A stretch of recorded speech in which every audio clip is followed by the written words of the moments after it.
Viewers, আজ আমি আপনাদের তৈরি করে দেখাবো খেজুরের গুড়ের পায়েস। আর এই খেজুরের গুড়ের পায়েসটা তৈরি করার জন্য আমি এখানে নিয়েছি 1 কাপ পরিমাণে আতপ চাল, নিয়েছি খেজুরের গুড়। গুড়টাকে আমি ভেঙে ছোট ছোট করে রেখেছি। এখানে নিয়েছি কাজু বাদাম আর নিয়েছি কাঠবাদাম। এখানে নিয়েছি গরম মশলা। চুলায় পাতিল বসিয়ে আমি এখানে দিয়ে দিলাম 1.5 লিটার দুধ।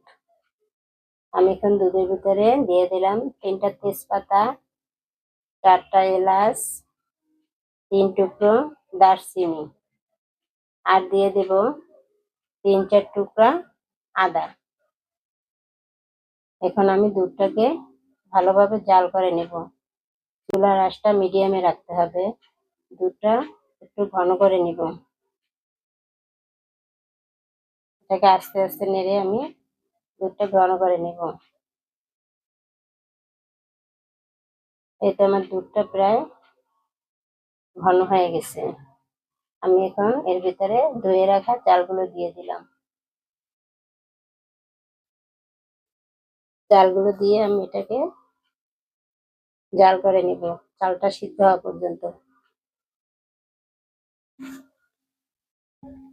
ভালোভাবে জাল করে নিতে হবে, আর বারবার নাড়তে হবে যেন নিচে লেগে না যায়।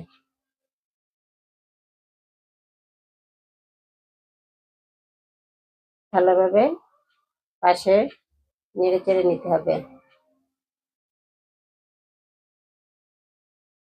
এই তো আমার চালটা সিদ্ধ হয়ে গেছে, আমার পায়েসটা ঘন হয়ে গেছে।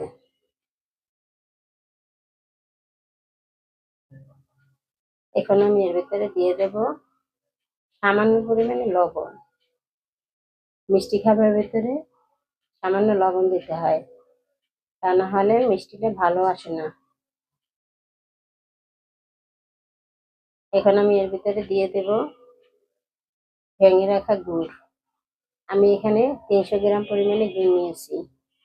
আপনারা আপনাদের পছন্দ মতো নেবেন। আপনারা যদি মিষ্টি বেশি খান তাহলে গুড়টা একটু বেশি দিবেন।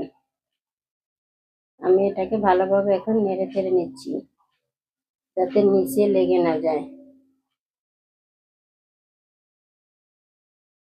এটা আমার পায়েসটা প্রায় হয়ে গেছে। দেখেন কালারটা কত সুন্দর আসছে, ফ্লেভারটাও অনেক ভালো আসছে।